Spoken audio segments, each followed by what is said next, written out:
믿는 자는 구원을 받으리라. 아멘. 새벽에도 주님 전에 나오신 여러분을 주님의 이름으로 환영합니다. 우리 목사님께서 학생들 데리고 함께 강릉으로 우리 수련회 지금 가셨죠. 그래서 제가 이 새벽 강단에서 말씀을 전하는 그런 은혜를 좀 얻었습니다. 우리 하나님께 감사드리고 그 다음에 또 우리 남 목사님과 성도님들께 감사드립니다. 많이 떨리네요. 자격이 없는데 저를 세워주신 것이 너무나 저는 감사하고 그렇습니다. 5절 말씀에 보니까 모세가 기록하되 율법으로 말미암는 의를 행하는 사람은 그로 말미암아 살리라 하였거니와, 이렇게 말씀을 하고 있습니다. 율법으로 말미암는 의를 행하는 사람, 그 의로 산다. 그러니까 여러분, 그 율법을 열심히 행하며 살면 그 율법을 행함에 따르는 자부심이 있습니다. 내가 하나님의 말씀 이렇게 지키면서 살았어. 그래서 여러분, 바리새인 같은 사람들이 얼마나 자부심이 강했어요. 굉장히 자부심이 강했죠. 내가 11조 한다, 그 다음에 기도한다, 뭐 이런저런 것들을 한다. 그렇게 철저하게 율법을 지키며 사는 바리새인들 안에 있었던 그런 자부심이 있죠. 마찬가지로 우리도 율법적 행함을 행하며 살게 되면 우리 안에 자부심이 일어나게 돼요. 내가 그래도 이렇게 신실하게 이런 말씀도 지키면서 또 예배도 빠지지 않고 또 11조 헌금도 빠지지 않고 이렇게 열심히 살았다 하는 어떤 뿌듯함, 자부심, 이런 것들이 올라오게 됩니다. 그런데 여러분, 이 자부심만 있는 게 아니라 불안감도 있어요. 왜 그럴까요? 율법을 완벽하게 지킬 수 있는 사람이 누가 있습니까? 없죠. 그러니까 늘 불안한 거예요. 율법을 잘 지키며 열심히 살다가 어느 한 부분에서 펑크가 나고 구멍이 나고 하면 불안한 거예요. 물론 회개하겠지만 그것이 계속 반복되는 거예요. 자부심과 뿌듯함, 또 한편에서는 어떤 불안감, 이런 것들이 계속 교차하면서 사는 거죠. 그러니까 그 마음 가운데 불안감이 얼마나 크겠습니까? 그리고 안식이 있겠어요? 안식이 없어요. 열심히 사는데 안식이 없는 거예요. 내가 하나님 앞에 열심히 살고 뭔가 빈틈이 없이 하나님 말씀을 잘 지키면 뿌듯함이 올라오지만, 하지만 뭔가 어떤 부분에서 내가 미끄러져서 죄를 짓게 되면 낙심하고 안식이 깨어져 버리는 그런 일들이 계속적으로 일어나게 됩니다. 물론 믿음으로 사는 어떤 삶을 살다가도 죄에 미끄러질 수 있고 또 안식이 순간적으로 이루어질 수 있지만 하나님의 구원의 은혜와 십자가 보혈을 다시 붙들기 때문에 다시 회복되고 다시 은혜를 누리는 그런 회복들이 있다 하는 것입니다. 그러니 여러분, 율법으로 말미암는 의로 사는 삶이 얼마나 조마조마할까요? 불안할까요? 거기에는 안식이 없습니다. 또한 율법으로 말미암는 의로 사는 삶을 살면 겸손할까요? 교만할까요? 겸손은 하기가 어렵습니다. 내가 이렇게 말씀을 지키며 살았는데, 그래서 율법으로 말미암는 의로 살게 되면 내가 신실하게 율법을, 하나님 말씀을 지키며 사는 삶이 다른 사람에게 없을 때 그 사람을 자꾸 판단하는 마음이 일어나게 돼요. 나는 이렇게 사는데 저 사람은 그렇게 살지 못하네. 그래도 나는 저 사람과 비교했을 때는 의롭지.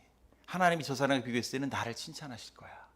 이런 어떤 자꾸 비교하는 마음, 이런 마음들이 일어나서 마음 가운데 겸손하기가 쉽지가 않다 하는 것입니다. 그리고 어떻게 했든지 이것을 드러내고 싶어 해요. 나도 모르게 드러내고 싶어요. 내가 아무개 집사님 이런 것들 얘기해 주면 그리스도 안의 한 형제로서 이거는 정말 순수한 마음으로 얘기해 주는 거야. 이렇게 하면서 좋은 의도를 갖고 얘기해 주는 것 같지만 그 깊은 곳 가운데는 뭐가 있냐면 나를 드러내고 싶은 어떤 자기의가 거기 뿌리를 내리고 있다는 것입니다. 제가 얼마나 그렇게 많이 살아왔는지 몰라요. 제 아내하고 살면서 제 아내가 이런 부분은 고치면 참 좋을 것 같아 라고 하면서 그런 어떤 저 자신도 속으면서 그런 이야기들을 툭툭 던져서 얘기를 가정 내에서 했는데 결과가 좋았을까요? 결과가 좋지 않아요. 왜 결과가 좋지 않을까요? 하나님의 타이밍에 하나님께서 하라는 그 말을 한 것이 아니기 때문이에요. 실제로 내가 알고 있지만 내 가족이나 내 아내나 내 자녀가 알지 못해서 말해줘야 되겠다 싶은 어떤 것들이 떠오를 때 실제로 그것을 말하는 그런 어떤 하나님의 그런 타이밍은 생각보다 많지가 않아요. 근데 내가 지금 알고 내가 보기 때문에 그것을 하나님이 말해주라 하는 그런 사인으로 생각하면서 그때그때마다 툭툭 그리고 얼마나 열심히 말해줘요. 그러니까 그걸 뭐 여러 가지 방법으로 뭐 온유함을 담아서 하더라도 하나님이 정말 말하라고 한 타이밍에 말하지 않는다면 그것은 내가 자기 의의를 드러내는 그런 것이 될 수 있다는 것입니다. 이것이 율법으로 말미암아 사는 의를 추구하는 사람 가운데 자주 나타나는 그런 삶의 모습입니다. 그리고 어때 뭔가 틀린 것을 발견하면 그것을 꼭 말해줘야만 속이 시원해요. 이건 꼭 말해줘야 돼. 그래야지 저 사람이 그것을 깨닫고 고치지. 뭐 이런 어떤 자기 의에 빠진 어떤 좋게 생각되는 방향으로 하지만 결국에는 이것이 어디서 나오는 건가? 율법으로 말미암는 자기 의가 내 안에 작용할 때 자주 나타나는 현상들이에요. 이것을 말해줘야지, 고쳐줘야지. 이렇게 그리고 마음 가운데는 결국 참된 겸손함이 이루어지기가 어려운 상태가 되는 것이죠. 얼마 전에 제 아내와 이제 차를 타고 가다가 그 차를 요즘 얼마나 날씨가 더워요. 뜨거운 햇볕이 한참 났더니까 차문을 열고 들어가니까 아내가 완전히 온풍기 틀어놓는 그런 데겠죠. 너무 더운 거예요. 그래서 제가 창문을 다 내리고 나서 그 이제 열기를 좀 송풍으로 뺐어요.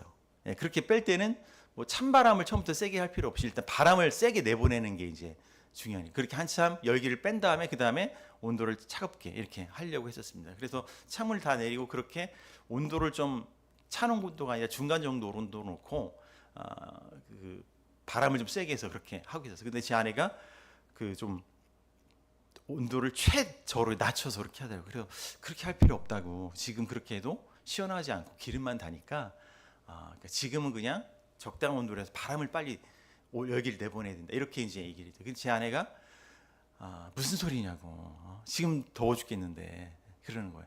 제가 그걸 자꾸 설명을 하려고 하는 그게 아니라 지금은 온도를 낮춰도 안 되니까 온도를 괜히 기름만 그 들게 하지 말고 차갑게 하지 않고 그냥 송풍으로 해서 빨리 내보내자. 그걸 자꾸 근데 제 아내는 아니라는 거예요. 여기서 다툼이 일어나는 거예요.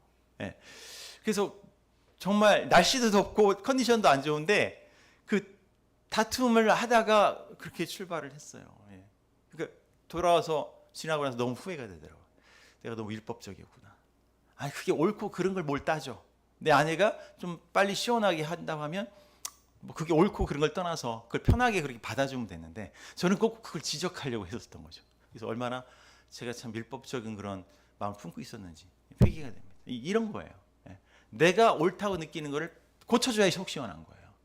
그런데 나는 그것들이 그 사람을 위해서 이번 기 이 사람도 배우면 좋지 이런 생각을 가지고 그렇게 한다는 거죠. 근데 그게 알고 보니까 율법적인 의를 추구하는 마음의 중심 가운데 일어난 모습들이다 하는 것입니다. 6절 7절 말씀 한번 같이 읽어볼까요? 시작. 믿음으로 말미암는 의는 이같이 말하되 내 마음에 누가 하늘에 올라가겠느냐 하지 말라 하니 올라가겠느냐 함은 그리스도를 모셔 내리는 것이요 혹은 누가 무저갱에 내려가겠느냐 하지 말라 하니 내려가겠느냐 함은 그리스도를 죽은 자 가운데서 모셔 올려내리는 것이라. 아멘. 자, 믿음으로 말미암는 의는 자 위에는 율법으로 말미암는 의에 대해서 얘기했죠. 근데 이제 6절을 믿음으로 말미암는 의는 이같이 말하되 하면서 믿음으로 말미암는 의를 살아간다고 할 때 성경이 믿음으로 말미암는 의를 살아가는 우리한테 말하려고 하는 게 있어요. 강조하려고 하는 게 있어요. 그게 뭘까요? 여기에서 보면 누가 하늘에 올라가겠느냐 하지 말라 이렇게 하죠. 하지 말라. 그러니까 하지 말아야 될 것을 경고하는 그런 말씀 우리 가운데 주고 있어요. 그리고 뒤에도 보면 누가 무저갱에 내려가겠느냐 뭐 어떻게 하라? 하지 말라 이렇게 하고 있죠. 한번 따라서 하겠습니다. 하지 말라. 율법으로 믿음으로 말미암는 의로 살아가려고 할 때 하나님께서 우리 가운데 주시는 경고의 말씀. 먼저 하지 말라는 거예요. 하지 말. 뭘 하지 말라는 걸까요? 자, 예수님께서 이 땅에 인간의 몸을 입고 오셔서 십자가에 달려 죽으셨죠. 그리고 죽으신 다음에 3일 만에 부활하시고 승천하셨죠. 이것은 이미 일어난 사실이잖아요. 진리잖아요. 근데 우리 마음 가운데 불필요한 의구심이 드러나는 거예요. 예수님 정말 십자가에 달려 죽으셨는가? 그래서 내 죄를 사해 주셨는가? 그리고 십자가에 죽으신 예수님께서 실제로 부활하셨는가? 예수님 부활하셨기 때문에 내 삶도 실제로 부활할 것인가? 이 삶의 문제 가운데서 내가 부활할 것인가? 이렇듯 의구심이 드러난다는 거죠. 근데 그 의구심 뭐예요? 예수님께서 하나님 통해서 예수님이 이미 이루신 이 십자가의 죽으심과 부활 사건에 대한 불필요한 의구심을 갖지 말라라고 말하는 거예요. 먼저 우리 가운데 하나님 주시는 말씀 뭐예요? 너희가 믿음으로 살다면, 믿음으로 사는 것을 통한 의의를 얻길 원한다면 먼저 불필요한 의구심을 갖지 말라. 이렇게 말씀하고 있어요. 따라서 했습니다. 불필요한 의구심을 갖지 말라. 하나님께서 지금 내가 겪고 있는 이 고난, 그것을 알고 계실까? 이 고난과 주님이 지금 나와 함께 하시는 것일까? 이런 생각을 하는 건 뭐예요? 불필요한 의구심인 거죠. 저 사람을 통해서 내가 지금 억울하게 말도 안 되는 그런 모함을 받고 있는데 하나님이 지금 이런 것들을 알고 계실까? 당연히 알고 계시죠. 근데 믿음으로 산다고 하는 우리는 때로 그럴까 하는 메시지를 우리 자신에게 던진단 말이에요. 내가 진정으로 믿음으로 살기를 원한다면 뭐예요? 그런 불필요한 의구심을 갖지 말라 하는 것입니다. 거기서부터 출발해야 한다는 거예요.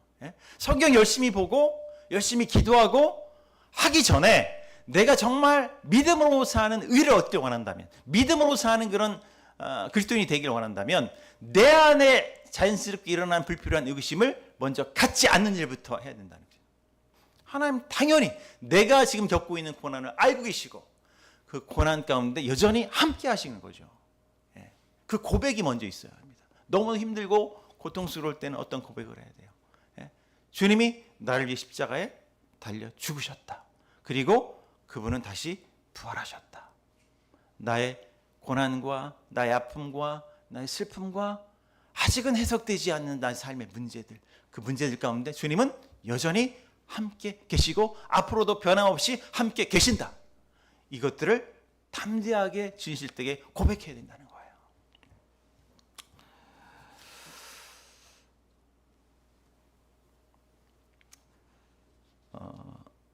우리 한번 이런 생각을 해볼 필요가 있습니다.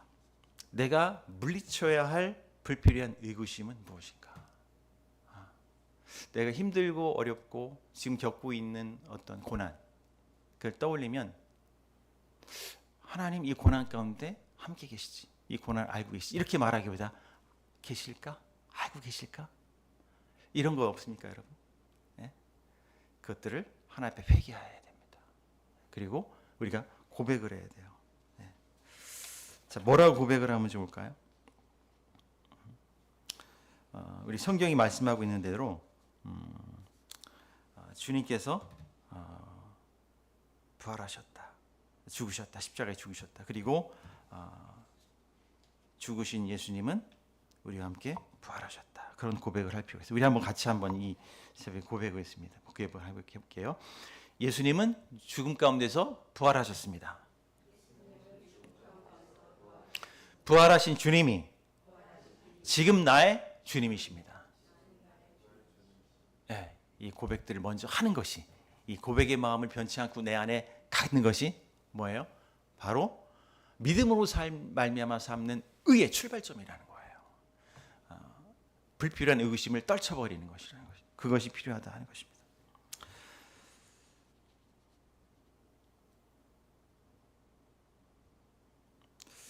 자, 8절 말씀 한번 보도록 하겠습니다. 그러면 무엇을 말하느냐? 말씀이 내게 가까워 내 입에 있으며 내 마음에 있다 하였으니 곧 우리가 전파하는 믿음의 말씀이라. 자, 믿음으로 말미암는 의, 그것이 우리한테 주시는 첫 번째 메시지는 뭐예요? 하지 말라는 거예요. 불필요한 의구심을 갖지 말라. 두 번째는 뭘까요? 무엇을 말하느냐 하면서 말씀이 내게 가까워 내 입에 있고 내 마음에 있지 않느냐. 그러니까 두 번째는 뭘까요? 하나님의 말씀을 가까이 하라는 것입니다. 하나님의 말씀을 따라서 하나님의 말씀을 가까이 하라. 여러분, 왜 우리가 고난이 오고 어려움을 겪게 되면 불필요한 의구심을 갖게 될까요? 하나님의 말씀을 충분히 가까이 하지 않았기 때문에 그래요. 큐티를 하는데 큐티를 충분히 말씀을 통해서 묵상하는 삶을 살지 않기 때문에 그래요. 그것이 부족하기 때문에, 실상은 부족하기 때문에 내가 날마다 그래도 큐티를 해. 하나님의 말씀을 묵상해. 근데 이상하게 내 삶 가운데서 고난이 오고 어려움이 오고 내 아내와 대화를 하게 되면 자꾸 싸우게 되고 불편하게 느끼게 되고 하게 된 이유는 뭐예요? 충분히 하나님 말씀을 가까이 하지 않았기 때문에 그래요. 충분히. 그때는 우리는 생각해야 돼요. 내가 아직도 하나님 말씀을 충분히 먹고 마시고 묵상하고 있지 않구나. 아직 부족하구나. 여러분, 식사를 했는데 한 그릇 다 먹었어요. 너무 배고파서 한 그릇 다 먹었는데 먹고 났는데도 허기가 져요. 그럼 뭐예요? 덜 먹은 거죠. 덜 먹은 거예요. 꾸준히 하는 것도 중요하지만 내 영혼 가운데 하나님 말씀이 흠뻑 적셔지도록 충분히 하나님 말씀을 읽고 묵상하는 것이 얼마나 중요한지 몰라요. 숙제를 해치우듯이 내가 오늘 정해진 본문 말씀 큐티를 했어. 그러니까 할 거 다 했어. 근데 삶 가운데 살다 보니까 어떤 작은 일이지만 그것에 내게 믿음으로 그리스도인답게 반응하지 못하는 내 자신을 보게 돼요. 그때 어떻게 될까요? 가만 오늘 말씀이 뭐였더라. 그렇게 하면서 하나님 말씀을 떠올리면서 그 말씀 가운데서 이 사건을 적용해보고 해석해보고 바라볼 것이 무엇인가 하는 것들을 그 시간에 다시 말씀을 통해 적용해보고 바라보고 묵상하는 시간을 갖는 거예요.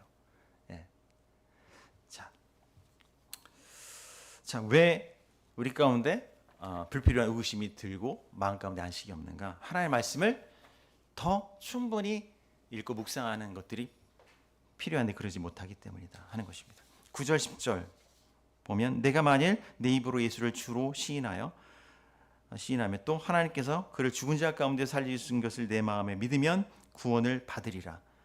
사람이 마음으로 믿어 의에 이르고 입으로 시인하여 구원에 이르리라 말씀하고 있습니다. 자, 무슨 말씀인가요? 죽음 가운데 부활하신 예수님이 나의 주님이심을 마음으로 믿고 입으로 시인하라 이거예요. 마음으로 믿고 입으로 시인하라. 그거는 옛날에 내가 구원받을 때 했는데요. 그것은 신앙이 어떤 좀 초보 단계 아닌가요? 아니요. 날마다 그렇게 해야 돼요. 날마다 예수님이 나의 주님이심을 마음으로 믿고 입으로 시인 또는 입으로 시인하고 마음으로 믿고 순서는 어떻게든 상관없습니다. 그렇게 하는 삶들을 언제 할까요? 특히 고난이 왔을 때 주님은 나의 주님이십니다. 주님이 이 문제 가운데 함께 계시지. 그 순간에 고백하는 거예요. 주님이 내가 겪고 있는 이 상황을 모르실까? 아시지. 아시는데 이것들을 나한테 일어나게 하셨다면 이것들을 나한테 허락하신 것이지. 이걸 통해서 내가 내 자신을 들여다봐야 될 어떤 내 죄의 모습, 내 삶의 모습이 있는 것이지. 라고 그렇게 고백하면서 들여다보는 그런 어떤 시간들이 필요한 것입니다. 우리가 어떻게 하면 참된 안식과 평안을 누릴 수 있을까요? 율법을 행함으로 그럴까요? 그럴 수 없죠. 왜냐하면 율법을 행해도 완벽할 수 없기 때문에 미끄러지고 펑크가 나고 하면 마음 가운데 다시 불안과 어떤 실망과 이런 것들에 빠지게 됩니다. 우리가 참된 안식과 평안을 누리는 방법은 유일하게 단 한 가지예요.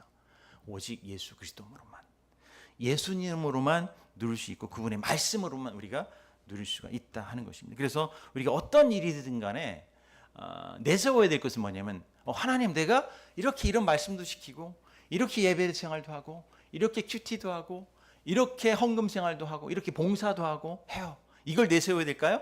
그게 아니라 우리가 내세워야 될 건 뭐예요? 오직 예수님만 내세워야 돼요.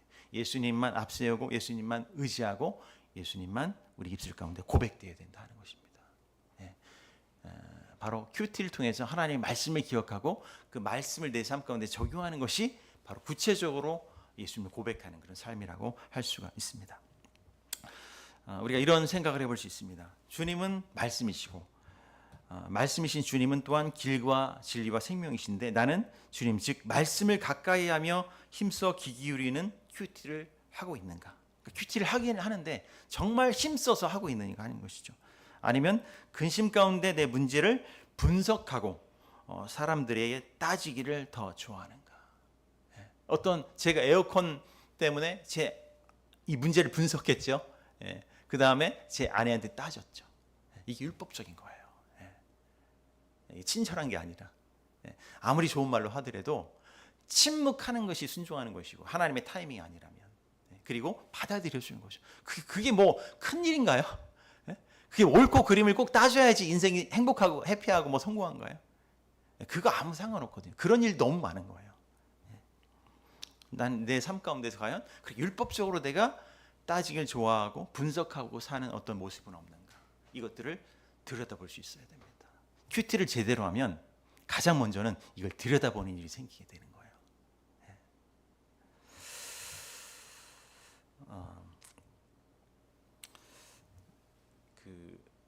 제가 지난날의 제 삶을 제가 이제 우리 남기훈 목사님 통해서 제가 은혜를 받아가지고 목회자 세미나를 갔다 왔죠. 그리고 이어서 띵크 양육을 제가 또 받았어요. 받았는데 저한테는 정말 하나님이 주신 놀라운 그런 은혜였었어요. 어떤 방향 전환, 유턴 같은 사건이 이번 이 큐티를 알게 되고 양육을 받게 되는 사건을 통해서 제 삶 가운데 일어나게 됐어요.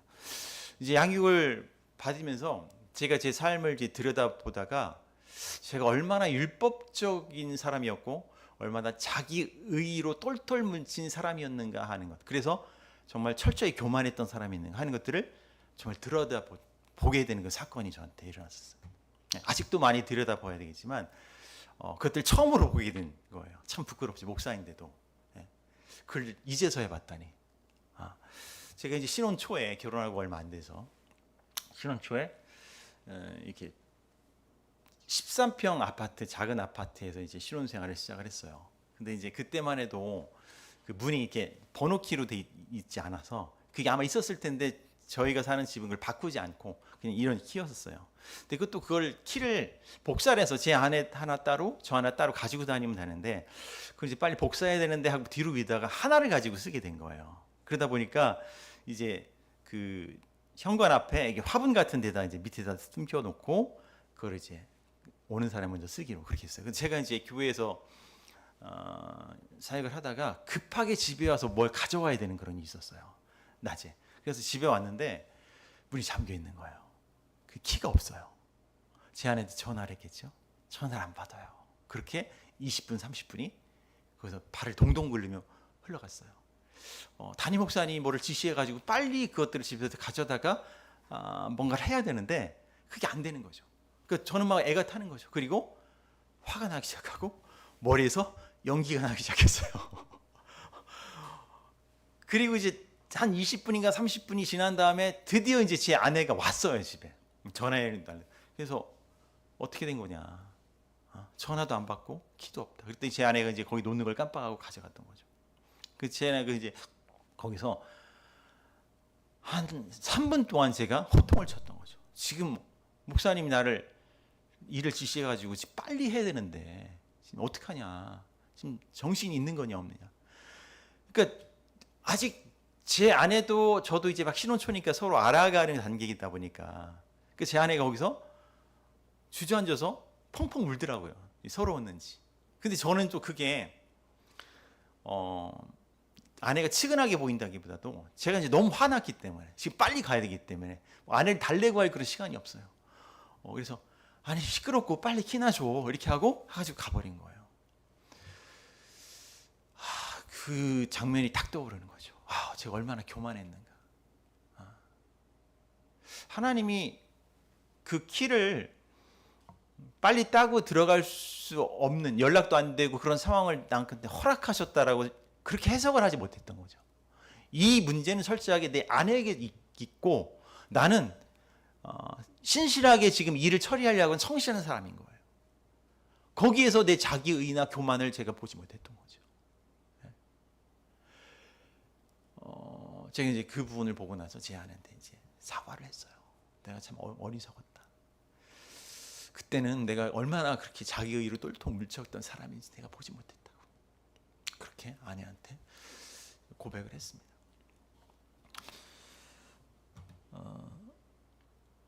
우리 11절 말씀 보겠습니다. 같이 한번 읽어볼까요? 11절 시작. 성경에 이르시되 누구든지 그를 믿는 자는 부끄러움을 당하지 아니하리라 하니. 부끄러움을 당하지 아니하리라. 어떤 의미일까요? 고난이 없다는 것일까요? 아니죠. 수치가 없다는 것일까요? 아니죠. 예수님에게 고난과 수치의 삶의 연속이었는데요. 근데 예수님은 고난과 수치가 있으셨지만 부끄러움을 당하지 않으셨죠. 그러니까 부끄러움을 당하지 않는다는 것은 내 인생 가운데 고난이 없다는 의미가 아니에요. 수치를 당하지 않는다는 의미가 아니에요. 그것이 있지만 하나님의 시각으로 볼 때, 영적인 측면에서 볼 때 부끄러움을 당하지 않는 인생을 살게 된다 이런 의미입니다. 그러니까 이 부분을 여러분 잘 이해해야 됩니다. 내 인생 가운데 왜 이렇게 부끄러움 당할 일이 많아? 내 남편은 왜 이렇고 내 아내는 왜 이래? 우리 자식은 왜 이래? 내 사업은 왜 이렇고 직장에서 문제는 왜 이렇고 재정 문제는 왜 이래? 왜 이렇게 나는 이런 일로 인해서 부끄러움을 당해야 돼? 그게 부끄러움이 아니라고요. 그게 부끄러움이 아니라고요. 그게 부끄러움이라면 예수님은 부끄러움을 당한 인생이었나요? 아니잖아요. 예수님은 수많은 고난과 수많은 수치 가운데서도 결과적으로는 부끄러움을 당하지 않는 그런 인생을 사셨고 우리 또한 그런 식의 부끄러움을 당하지 않는다라고 말씀을 해주고 계신 거예요. 믿음으로 살게 되면 그렇다는 것입니다. 부끄러움의 기준은 무엇일까요? 하나님이시고 하나님의 말씀입니다. 하나님과 하나님의 말씀에서 벗어나게 되는 것이 부끄러움을 당하는 삶인 것이지 하나님과 하나님의 말씀 가운데 신실하게 살면서 겪게 되는 고난과 어려움과 수치는 그것은 부끄러움이 아니다는 것입니다. 오히려 여러분 세상에서 많은 부유를 누리고 명예를 누리고 사람들한테 인정을 받고 하는 삶을 살지만 결국엔 하나님의 길에서 벗어나고 그 인생 가운데 하나님이 없었다면 어떨까요? 부끄러움을 당하는 거예요. 여러분 지옥에 간 부자를 한번 생각해 보세요. 그리고 거지 나사로를 보세요. 나사로는 천국에 갔지. 지옥에 부자는 지옥에 갔죠. 인생 가운데서는 이 땅에 살 때는 부자는 부끄러움 당하지 않고 정말 떵떵거리면서 큰 소리 치면서 잘 사는 인생 같아요. 그리고 나사로는 어때요? 거기서 빌 붙어서 그렇게 살면서 철저하게 부끄러움 당하는 삶을 산 것 같아요. 하지만 하나님은 반대로 보신다는 거죠.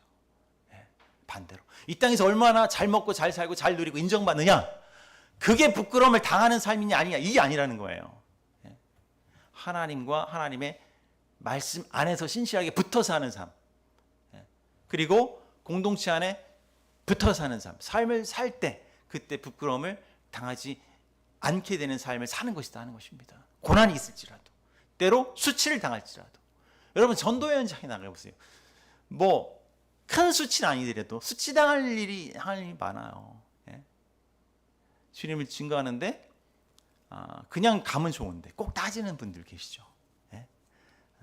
교회 예수 믿는 사람 욕하면서 이렇게 하죠. 어떻게 보면 수치인 거잖아요. 마땅히 들어야 될 수치일 수도 있습니다. 그러나 그게 수치가 아니라는 거죠. 오히려 내가 수치 때문에 입을 닫고 침묵하고 한다면 그게 부끄러운 거 아니겠습니까? 지금 겪고 있는 고난이 무엇입니까? 그 고난이 부끄러움을 당하지 않게 하려고 하나님이 여러분과 저의 삶 가운데 허락하신 그런 고난임을 여러분 보십니까? 그리고 인정하십니까? 그걸 보고 인정한다면 하나님의 길에 잘 가고 있는 것입니다. 그러나 그걸 보지 못해서 내가 왜 이런 수치와 고난을 당해야 돼? 라는 불필요한 의구심이 자꾸 일어난다면 우리는 부끄러움 당하는 쪽으로 갈 수도 있습니다. 여러분 한번 삶을 들여다보시기 바랍니다. 고난이 무엇인가? 그 고난에 대해서 나는 어떻게 그것들을 인정하고 받아들이고 겪어내고 있는가? 질문해보고 묵상하고 또 기도하는 여러분이 되시길 바랍니다. 우리 한번 다 같이 한번 통성해서 합심으로 기도한 다음에 각자 기도하시고 돌아가시길 바랍니다. 우리 말씀을 생각하면서 우리 한번 같이 기도할 텐데요. 제가 아까 드렸던 질문을 다시 한번 좀 상기시켜 드리도록 하겠습니다. 나에게 자주 일어나는 율법적인 성향은 무엇인가? 내가 꼭 분석하고 드러내고 또 따지고 다른 사람들을 고쳐주고 하려고 하는 그런 율법적인 성향은 무엇인가? 그때를 볼 수 있는 그런 이 아침이 되시길 바라겠고요. 또 내가 물리쳐야 될 불필요한 그런 의구심은 무엇인가? 여러분 살펴보시기 바라겠습니다. 그리고 내가 힘써 충분히 하나님의 말씀을 읽고 묵상하는 말씀을 가까이 하는 삶을 살고 있는가 살펴보시고 내가 지금 겪고 있는 고난은 무엇인가? 그리고 그것이 하나님이 나한테 부끄러움을 당하지 않게 하는 삶을 위해서 나에게 허락하신 고난임을 보고 있고 인정하고 있는가 들여다보는 이 새벽이 되고 기도하시는 시간 되길 바랍니다. 우리 다 한번 다 주여 한번 부르고 합심해서 기도하겠습니다. 주여 하나님 아버지 감사합니다.